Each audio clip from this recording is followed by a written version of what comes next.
20 గుంటలు తీసుకున్నాము. నేను రిటైర్డ్ సిఆర్పిఎఫ్ సార్. ఆమె రిటైర్డ్ సిఆర్పిఎఫ్ నుంచి 25 years చేసి వచ్చినాను. నా రిటైర్మెంట్ పైసలు అన్ని పెట్టి నేను ఇక్కడ ఫిట్ ఫామ్ వేసినాను. ఒక 50 to 60 lakhs పెట్టి నేను ఫామ్ వేసినాను. ఇప్పుడు రన్ లో ఉంది. మీరు ఇప్పుడు వచ్చి అవన్నీ తీసుకొని మీకు జాబ్ ఇస్తామంటే నేను 25 years ఏజ్ వచ్చి అక్కడ చేయలేక ఇక్కడ వచ్చినాను. ఇప్పుడు నాకేం జాబ్ ఇవ్వగలుగుతారు మీరు? ఎన్ని సంవత్సరాలు మీరు డెవలప్ చేస్తున్నారు? ఎన్ని సంవత్సరాలు డెవలప్ చేసి మీరు ఇస్తారు? మా పిల్లల్ని ఇక్కడ భూములు ఉన్నారు, భూములు కోల్పోయిన ప్రతి ఒక్కరు కూడా పిల్లల్ని చదివించుకుంటున్నారు. మీరు పిల్లలకు జాబ్ వస్తున్నట్టు ఇక్కడ వ్యవసాయం చేసి పిల్లలు చదివిస్తున్నారు. మీరు వ్యవసాయం గుంజుకుంటే పిల్లలు చదివించేది ఎట్లా? వాళ్ళకి జాబ్ వచ్చేది ఎట్లా?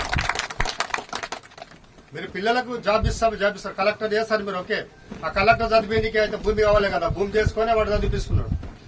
ఈ సోర్సెస్ తప్ప వాడికి ఏమీ లేదు, మాకేమీ లేదు. నేనున్న నాకు వచ్చిన నా జీపీఎఫ్ అంటే అన్ని కూడా ఫండ్స్ అన్ని తీసుకొచ్చి నేను అక్కడ పెట్టుకునే బతుకుదేరు కోసం జాబ్ రాకపోతే నేను పిల్లవాడు ఉంటాడు అన్నట్టు నేను పెట్టుకున్నాను. మీరు వచ్చి ఇప్పుడు అది తీసేసుకొని నీకు జాబ్ ఇస్తామంటే వాడు ఇప్పుడు 12th class వాడిని నేను ఇప్పుడు చదివియాలి.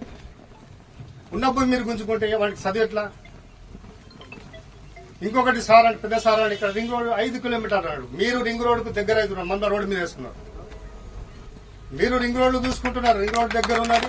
ఇక్కడ ఇండస్ట్రీ పార్క్ వస్తే సడన్ గా ఇక్కడ తక్కువ 10 నిమిషాలు వెళ్ళిపోవచ్చు అనుకుంటున్నారు. మా ఊరిని మొత్తం మీరు రోడ్డు మీద వేసిపోతున్నారు. రోడ్డు మీద మేము అడుక్కోవాలి, భూములు పోతే అడుక్కోవాలి. చిప్పలు పట్టుకుని అక్కడక్కడ ఒకటి స్టాట్యూలు పెట్టుకుండి అక్కడ కూర్చొని చిప్పలు అడుక్కోవాలి. చిప్పలు అడుక్కొని తినాలి తప్ప ఇంకేం పని లేదు ఇక్కడ. 80% సార్ ఇక్కడ ఉన్న 80% వ్యవసాయదారులు వాళ్ళకి ఏం జాబ్లు ఇస్తారు సార్? చదువుకోలేదు, ఊడ్సనికే పెడతారు. ఎంతమందిని పెడతారు మీరు ఊడ్చుకునికే?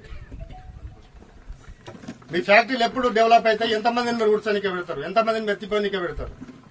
ఎప్పుడు మీరు వచ్చేది ఇదంతా సార్? మమ్మల్ని ఆగం చేయకండి ప్లీజ్, ఆగం చేయకండి.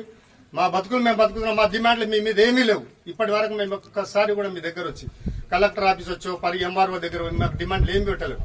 ఉన్న భూమి చేసుకుంటున్నాం, బతుకుతున్నాం. మా డిమాండ్లు అంటే ఏమీ లేవు. మా బతుకుదేరు మాకు బతుకనియండి. ఇండస్ట్రీ పార్క్ మీకు ముబారకు, మీరు ఎక్కడైనా పెట్టుకోండి. ప్లీజ్ దయచేసి మా పొలాలు మాకు ఇచ్చిపెట్టండి సార్. మా ఆవేదన అర్థం చేసుకోండి.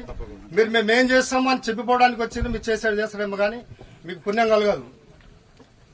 బరాబర్ చెప్తున్నా, మీకు పుణ్యం కలగదు. మా హాస్పిటల్లో రోడ్డుకేస్తే రోడ్డు పాలు అవుతారు. మీరు కాకపోతే మీ పిల్లలు అవుతారు.